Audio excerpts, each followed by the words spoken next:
Chapter 3 Where Life Meets Reality. The morning was young.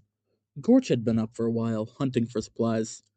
Jericho was just waking up alongside Prime, pulled a piping cup of hot coffee from his pocket, starting to sip it. Sapphics, as always prioritizing himself, was getting some self-proclaimed deserved beauty sleep. However, only one person was acting out of the usual. John, still asleep from yesterday. Jericho steps out of the tent, seeing Gorch just off in the distance, fishing in a pond. He approached. "Little goblin man, have you ever seen John sleep like this? You may have only known him a day longer than I, but I'm still asking." Gorch pondered the question for a bit, setting down his pole on the ground. I'm not sure, actually. I don't think I've ever seen him sleep. Sometimes I'd get up in the middle of the night to get something from HQ, but he's still up tending to things. Jericho nodded, sitting next to Gorch, the size difference very apparent. "He's an odd man, very strong, I can feel it. I cannot help but feel worried for him. But that is obvious, is it not? We are his friends. Of course we are worried." Gorch was about to say something back, but he almost instantly sprung up for his fishing pole the moment a fish tugged at it. Quickly, the fish was out of the water. It was a large trout. Anyways, come on, Jericho. This fish won't cook itself.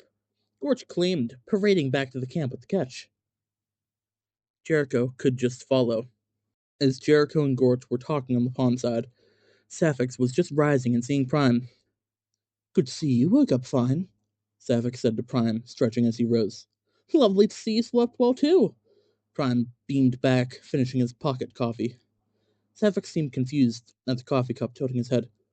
"Is that coffee? I mean, as much as I adore my own Sapphic Cola, I wouldn't mind coffee. Do you have any more?" Prime chuckled. "People don't keep coffee in their pockets, silly. So I heard from Gorch that you were here last night with John. What was that about?" Seeming a little caught off guard, Sapphic tried to defend himself. "Why does it matter to you? He's a good ally. I was trying to find ways to awaken him. How about you? You have extraordinary control of what seems like existence itself. Is that not how you pull everything out of your pocket and turn cloaks and trampolines? Why don't you just pull out the defibrillator and shock him awake?" Prime and Sapphic stared at each other down for a bit, before both slowly turning to John with a wry grin each. Gorch was scaling and deboning the fish as Jericho set the fire back up. Gorch would occasionally tell stories of his adventures, or his family, dating back to ancient times with his ancestors. They were only interrupted by Prime and Sapphics playing full doctor in the tent. "We're losing him, Dr. Thornwhip!" Prime would call out, occasionally making faint heart rate beep with his mouse. "No, we will not be losing him. Nurse, give me 200 volts." Sapphics would call back. Gorch and Jericho would peek inside the tent to see Sapphics and Prime fully dressed in doctor outfits with a full defibrillator station. "What are you two doing? This is dangerous," Jericho scolded, yet they didn't listen. Prime cranked up the knob on the machine as Sapphics rubbed the defibrillators together. "Clear!" Prime called out as Sapphics pressed the pad to John's chest. A loud cracking of electricity certainly woke John up. With a deep breath in, John shakily stood up quickly, still a bit dizzy. "Come on, let me at him." Before John could move, though, Prime held John back. "Dr. Thornwhip, he's going wild!" "We've done it, Ness. He's stable again." Prime would cheer, but John ripped himself from Prime's hold, rushing out of the tent, holding his palm open, seemingly waiting for something. Everyone else watched as a flickering, ethereal dagger weakly manifested in his hand. He attempted to slash the air with it to open the weave, yet nothing happened. The dagger quickly dissipated into the air. "John, are you okay?" Jericho would step up, putting his large hand on John's shoulder. "No, I ain't. Damn dreamer cut my ties to the weave. Only that, but he sapped my magic. It's tiring, that requiem." John panted out, not used to having to run on his own body's energy. Prime perked up at that. "Requiem?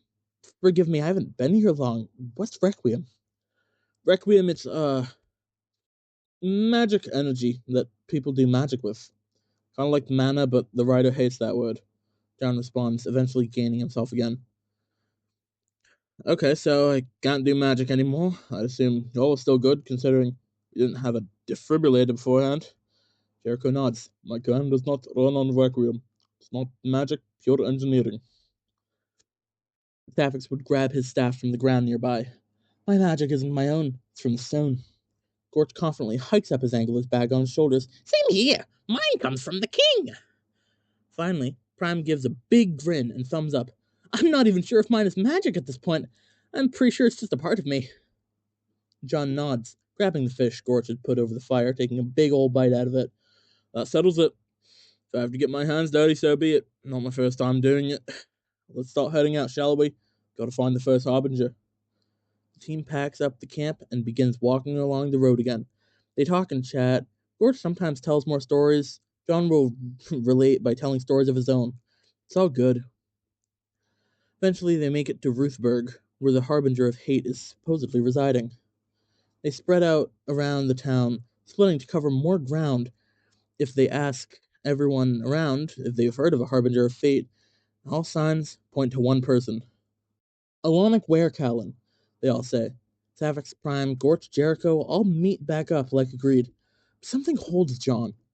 John sees a halfling attempting to steal a pastry from a shop cart when nobody is looking. Like any good Samaritan would, John approached the thief and put a hand on his shoulder. Aye, John said, tipping his hat. Aye to you, buddy. What do you want?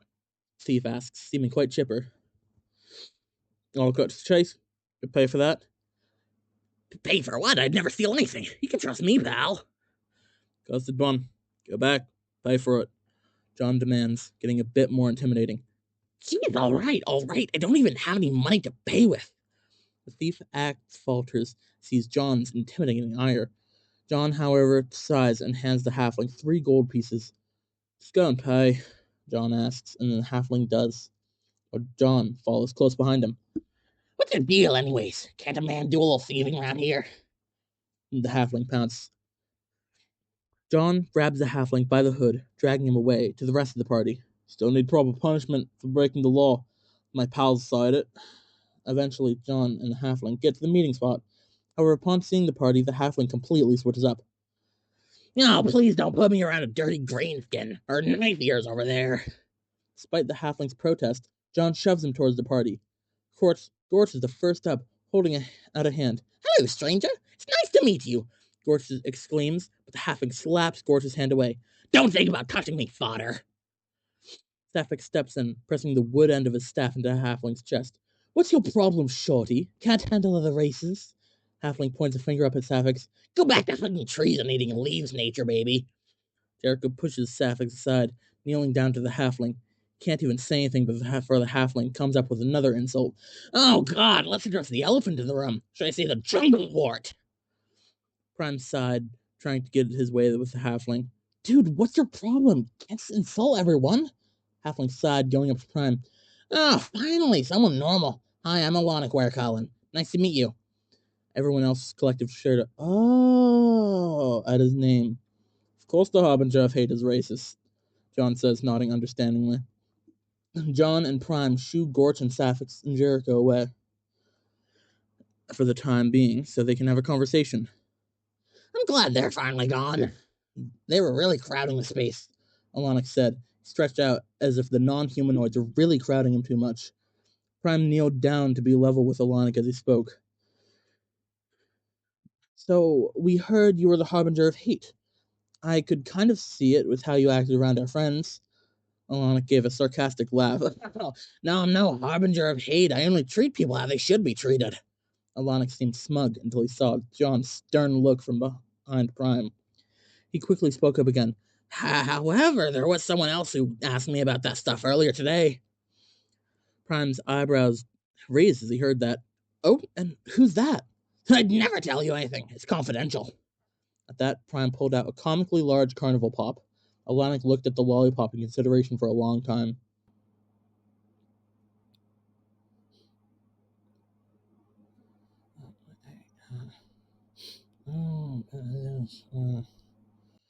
Okay, he was a weird-ass knife ears.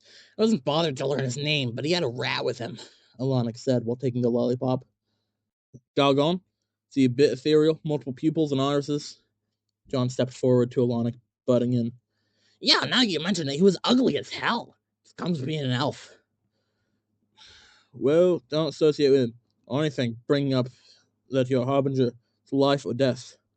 Well, Alanic thought a bit longer, licking his lollipop. I suppose I can trust you humans on this. You're my buddies. Alanic playfully punched John's shoulder, beginning to walk away. Prime stood up straight and called out after him. Wait! One more question, Mr. Werkallen. Turning around and walking back, Alanic held out his hand as if expecting payment. Prime sighed and pulled out a large stick of rock candy out of his pocket. Alanic happily took it, and Prime asked his question. Have you heard anything about other harbingers? Specifically the harbinger of death? Just anyone that with control over death or whatever?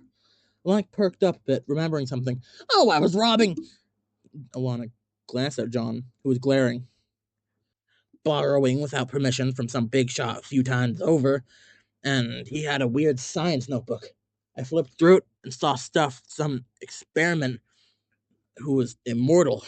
If I had to guess, that's your guy. Alanic then fully walked away. The rest of the team came back to John and Prime. Sounds like we have our next target, Jericho huffed out. Sapphics cleared his throat, speaking up after. I heard the next town is Sparkson. It's a rather advanced city. It's impressive if you've never seen such. John chuckled, putting his hands on his hips. Probably not as advanced as places I've been. It'll be another long trek without the weave. We should get going and lure us along the way. We're fighting the end of the world. And so, heroes made their way out to Sparkson, on foot, armed with new knowledge and a motive.